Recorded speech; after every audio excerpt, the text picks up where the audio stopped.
We all want to be rich and wealthy. The only question is, how do we do this? How can we make lots of money and become financially free? This video is going to teach you everything that you need to know in order to become a millionaire by any age. If you watch this video all the way through, you'll learn how much money you'll need to invest in order to become a millionaire by any age of your choice. If that sounds interesting, make sure to invest in this video by clicking that like button, so it might be the YouTube algorithm's video of choice. While you're down there, please also subscribe and ring the bell if you'd like to be notified when new videos come out every Friday. They'll help you live a life you love through personal finance and self-improvement. Hi, my name is Evan, and there are two ways that you can become rich and wealthy. The first is to make more money and save it, and the second is to let the money that you have grow over time. We're going to focus on a combination of these two. The simple way to get rich and build your wealth is to invest. And that's the second part, letting your money grow. However, the money you invest has to come from somewhere. This ties into the first part, making more money. We'll focus more on that later in the video. Let's start with the concept of investing. This is the idea that you put your money into something that's going to earn you more money over time. There's a lot of different things that you can invest in. You have your obvious stocks, bonds, real estate, and nowadays even crypto. However, the idea of investing is much broader than just buying assets and selling them once they've increased in price. For example, attaining a college degree is an investment in the sense that it should increase your lifetime earnings potential. And that's the first half of getting rich and wealthy, making more money. Let's look at another important example. Beyond investing into yourself, you can invest into going into business. This can make you more money for your investments as well. I run an eBay reselling side hustle, which I consider to be an investment. This is because each individual item that I sell has a profit or a loss associated with it. Expressed as a percentage, you could call it the rate of return for that item. This rate of return is the next key part of investing. Different types of investments are typically going to yield you more or less money other time relative to other investments. This profit or loss that you see from your initial investment is called the rate of return. Typically, riskier assets are going to yield you with higher returns. This is called the risk return or risk reward relationship within finance. Most people are considered to be risk averse. This means that they don't want to take any unnecessary risk. Thus, with investments, people expect to earn additional returns for assuming additional risks. For example, stocks give you ownership of a company and you are guaranteed nothing if that company goes bankrupt. In contrast, bonds are an obligation to repay a debt and they are paid out first in the case of a bankruptcy. So then you can say that stocks are riskier than bonds, and that's going to be reflected in their average returns. The S&P 500 grows by about 10% a year, whereas bonds yield an average 5% rate of return every year. For taking on additional risk, you are rewarded with more returns on average. Part of this risk includes volatility. This is the uncertainty of returns. For example, the constant zigzag and up and down spikes you see within stock performance graphs are examples of volatility. Bonds pay a certain number of coupon payments per year at a specified time for certain values and then mature at a specific date, which will return you a certain amount. Thus, bonds are a lot less volatile than stocks. This is part of the reason why they are less risky and thus also have lower average returns. This concept of volatility and non-guaranteed returns is going to be incredibly important for later, so please keep this in mind. Back to getting rich and wealthy, there are two simple secrets: time and money. To explain why, we have to look at the concept of the time value of money and the importance of compound interest. The time value of money is simply the idea that dollars today are worth more than dollars tomorrow. There are two reasons why. First, we expect inflation, or the decrease in money's purchasing power, to happen every year. Then there's the general behaviors of wanting to spend and needing money now rather than saving it for the future. This second reason is more important. It means that money today has more potential to earn you more money over time versus the money that you're going to earn in the future. Well, why is that? A dollar is always worth a dollar, right? This is where the importance of compound interest comes in. Let's assume we have two people who want to start investing. They are both going to invest $100 every week. For simplicity's sake, we're going to assume that they both earn a constant 10% rate of return. One person starts investing now, whereas the other waits a year to get started. After 10 years, the first person is going to have a little bit over $89,000, whereas the second is going to have a bit under $76,000. This is a difference of about $13,500. And that's the difference between investing $5,200 and starting just a little bit sooner. And remember, if we say that this money is going to continue to grow, the difference between these two people's investments is only going to increase over time. And this difference is going to increase exponentially. And so that's the secret to becoming rich and wealthy: time and money. The more time you have, and thus earlier you start, and then the more money that you're able to invest, the bigger the amount that you will have in the future. Take a look at any compound interest calculator online. You'll notice that when graphed, values become hyperbolic or sharply increase over time. That's the compounding part. The interest you earn in your investment gains are going to grow at the same rate as the original investment. So if you invested $100 at a 10% rate of return, you'd have $110 in a year. Then the year after that, you'd have $121 because you'd earn 10% on your $10 investment gain as well. Now that we have these important concepts defined and understand some examples, let's figure out how to become a millionaire by any age. This is going to require some more math, so please stick with me. I guarantee you the results are going going to be worth your while. To figure out how much money you need to invest in order to make $1 million, we'll need to start with the future value equation. This says that if we take a certain amount of money, called the present value, and then let it grow at a specific interest rate for a certain amount of time, that's how much money we're going to have in the future value. We're going to want our future value to equal $1 million, and we're going to do the math in Excel. The way they have the future value equation set up, you enter an interest rate, the number of periods, and how much money will be invested in each period. Excel then says, given those conditions, here's how much the money will be worth after that many periods. We are going to hold the interest rate steady at a given value in order to simplify the calculations. Also, put a negative sign in front of the equal FV, otherwise your result will be negative with how Excel does the math. Let's start plugging in some numbers. We're going to start with a 10% rate of return because that is the average annual yield for the S&P 500. Let's look at periods. The default assumes that you are using years. However, most people are going to want to invest more than once per year. I have mine set up to show the amount I will need to invest every week. I subtracted the target age at which I'd like to have $1 million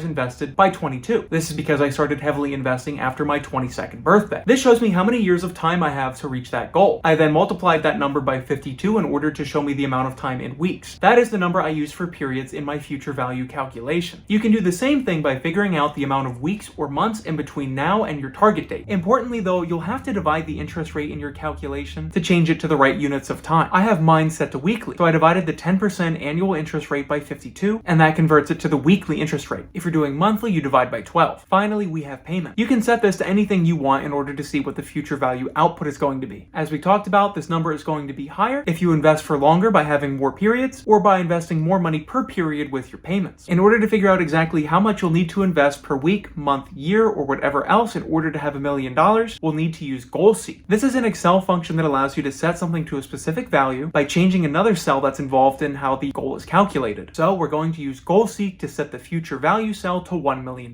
We're then going to change the payment cell to show us how much we need to invest each period to reach the $1 million goal by our target age or date. In my case, I started at 22 and wanted to have $1 million by 40. This is 18 years or 936 weeks. Assuming the 10% interest rate, Goal Seek shows that I need to invest $381.62 every week in order to reach this goal. There's 4 things I'd like to talk about with this figure. First, yes, that's quite a bit of money, especially considering that I'm a grad student who's only working part-time. If you'd like to know about how I have that kind of money to invest, you can check out my recent income sources video. As I come closer to graduation, it'll only be a little bit easier to make that sort of investment every week, considering that in the future I'll have both full-time pay and hopefully access to a 401k. Second, why 40? While I, and probably everyone watching, would like to become a millionaire before then, I think 40 is a good choice for my longer-term goals. If we look at the rule of 72, we see that money invested at a 10% interest rate should double every 7.2 years. I'd have about 5.5 periods of 7.2 years before I turn 80. That's the average male life expectancy in the United States. That million would become worth about $45 million,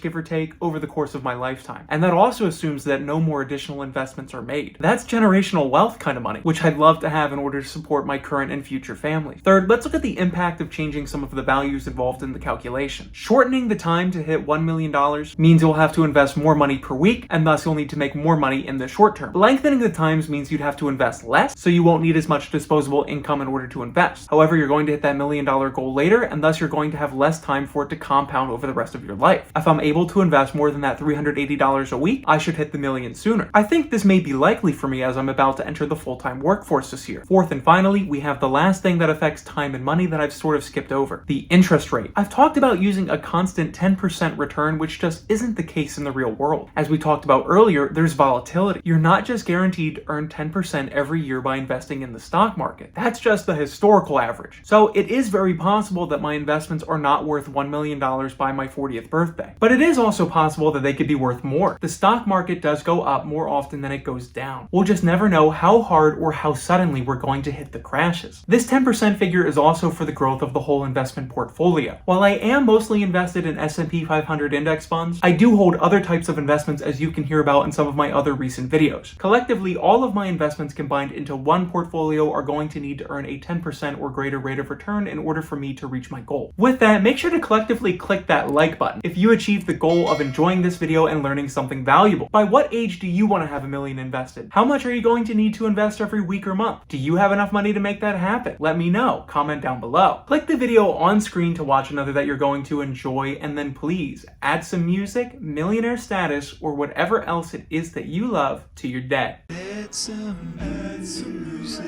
just add some music to your day.